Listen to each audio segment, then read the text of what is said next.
How's it going? Welcome back, my wonderful wise ones, to another great video because we are taking a look at another game from Obsidian. And we all know Obsidian at this point. They have made absolutely fantastic games before.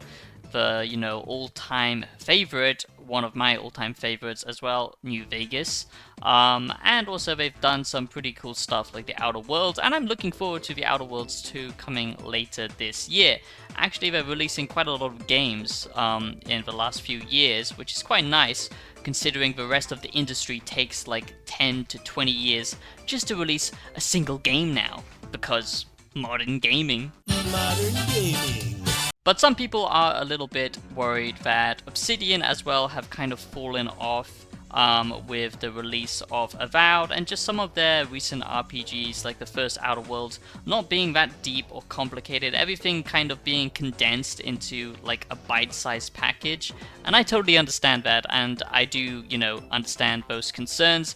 I actually didn't finish Avowed. I enjoyed some of it, but it just got stale after a certain amount of time. It just didn't, pull me in. Obviously, that depends on the IP, but I do feel like their writing and just their overall freedom of choice in their games has kind of lessened over the years. But what about Grounded 2? Shut up and take my money! Grounded 2 is actually a survival crafting game, and boy oh boy, in the last 10 years have we seen so many of those games. Luckily it's kind of calmed down now, there's not so many of them releasing between 2016 and the early 2020s. It was just non-stop with survival crafting video games. So today I'm going to be giving you a Grounded 2 early access review. This is going to be a quick video because there's some stuff to go over. Some of the recent gameplay that's been shown off, and what I can actually talk about from the preview access and the early access of Grounded 2. That's what this review is based on. I haven't had full access as of yet, but the gameplay shown off to press, and myself included, there is enough to go over, so let's get into all of that. And if there's any particular new game that you want me to cover soon, next month is Tokyo Game Show, and I am going as one of the members of press, so I'm going to be able to cover a lot of new games then. So just leave a comment down below if there's a game that you're particularly, looking forward or you want more information about, because I kind of need to know where to go, so that would be nice. So, Grounded 2 is set 2 years later, and there is a strong story in Grounded. If you played the first game, then you'll know all about the different conspiracies and uncovering the truth and all that kind of stuff. And this time around, it is a lot bigger. It's now just not, set in a tiny back garden. It is a massive park you get to explore. And of course, if you zoom out for greater perspective, that's what makes this game so cool, because normal items to us, everyday objects that we use, become completely different, biomes or environments, which is pretty cool, honestly. Like traversing, like a dustbin, but it becomes like a toxic wasteland. That's just a cool idea. And the first game did such a good job of that, taking these different biomes and just adding some kind of environmental hazard to them. But in Grounded 2, that's going to be even more insane. There's much more diversity with the different lands and maps that you get to explore, but it's all interconnected. It is releasing in early access, so it's not going to be a full release, and some people might not like that. But basically, the big change this time around is now you actually get to work alongside your fellow little bug friends.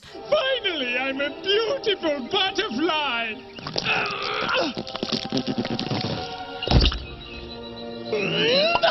So I do hope you enjoy this Grounded 2 early access review, and if you do, make sure that you subscribe to the channel. Become a wise one today. Think for yourself. Think clear-mindedly, objectively. I will of course tell you in my reviews if I have a personal bias, but I will try and stay as objective as possible. That's what makes my reviews slightly different compared to other channels. And also we take a much deeper analytical look at video games and other topics. So if you're like me and you're deeply obsessed with analyzing absolutely everything, I combine philosophy videos and gaming on this channel and combine them to give you something unique. So subscribe and become a wise one today.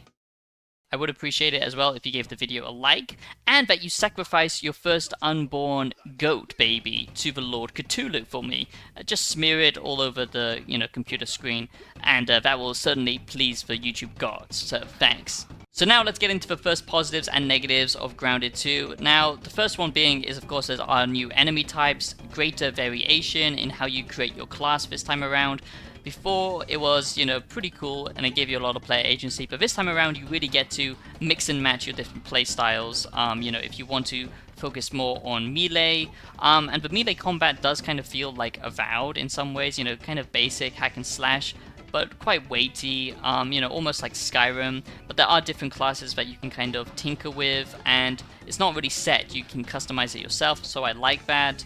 And of course this time around, like I said, now you're actually teaming up with the other insects.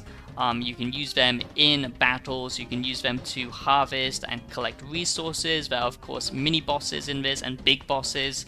Some new enemy types that we've seen, like moths, we've seen scorpions, a lot of crazy stuff. And of course on top of all of that you have to worry about the environmental hazards. Now, for me, a praying mantis is one of the most scary alien creatures in our own universe, and it's just quite disturbing how they share this planet with us. And now in Grounded 2, you're going to be facing giant praying mantises. Yeah, you can believe that it's going to make me scream like a little bitch. So this is going to be a big positive for people who love the first game, because basically it's that game, but much bigger, much better, more mechanics, a bigger map to play around with. I did like the first game. I wouldn't say that I was a die-hard fan of it, but I do see why people love it. Sadly, the RPG mechanics that Obsidian are known for are just kind of sprinkled on in Grounded, and especially in this game as well. It would have been nice to see both genres kind of combined together, survival crafting with some RPG elements, but it's all kind of flavor text, and it's very much the same as the first game. What made Grounded so good back in the day was just simply because the ease of crafting. Most crafting games are such a goddamn slog. You have to really invest your whole goddamn life into a single game.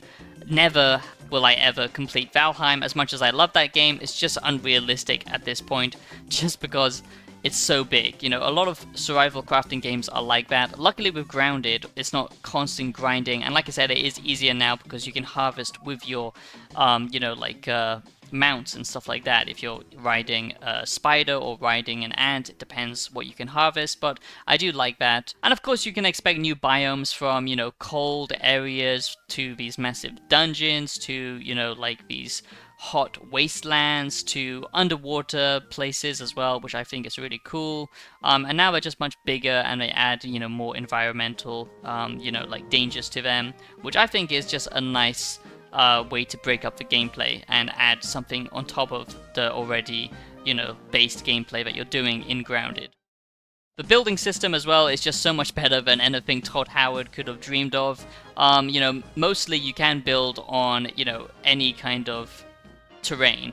There are some limitations, but it is a lot more fun, and you can create some pretty crazy stuff in Grounded, which is nice, and it's cool, when nighttime comes, and it just has a nice survival feeling, defending yourself against these giant spiders. All survival games have that to a degree, like The Forest or something, but Grounded just hits differently just because, you're seeing the world from a different perspective, and I just think that it's a pretty cool idea. Also, it's a lot deeper than just, whacking a bunch of mutants or zombies or whatever that you would usually get in a survival crafting game. Even great games like The Forest or Valheim. Each enemy is going to have their own set of positives and weaknesses, and you really have to, find the exact ingredients and craft, weapons, to really maximize damage, and that really does matter in this game, which I think is pretty cool. The only small negatives I would really say I have for Grounded 2 is I'm not really particularly fond of the art style, the graphical style. Obviously it's not trying to be hyper-realistic, it's trying to have a more family-friendly, kind of design to it, but a lot of it just seems a little bit too, gloss. The art style to me at times just seems a little bit too, glossed over, and I understand that this is also mostly going to appeal to console gamers, but I just feel like they could have made it a lot more, dynamic with its, like foliage and stuff like that, more physics to everything, have a more, kind of grounded, if you will. Yes, I did make that terrible joke.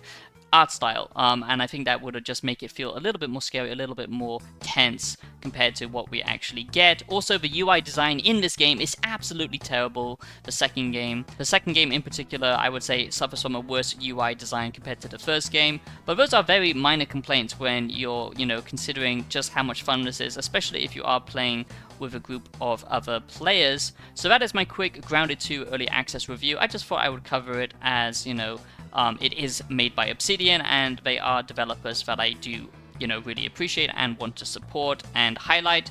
So let me know what you think, my wise ones, down below, if you're gonna pick up Grounded 2 early access, or if this is just another survival crafting game. I think this genre is so saturated, so it's pretty cool and refreshing just to have something, do something unique, have a unique spin on it, and, basically turning this into Honey, I Shrunk the Kids, the video game. That's a pretty smart move, and for the most part it works gameplay wise. This is just the beginning. They're going to add tons of content apparently to this game, so if the player base shows up, then I'm sure a lot of people might enjoy this. And I'll be seeing you in the next video.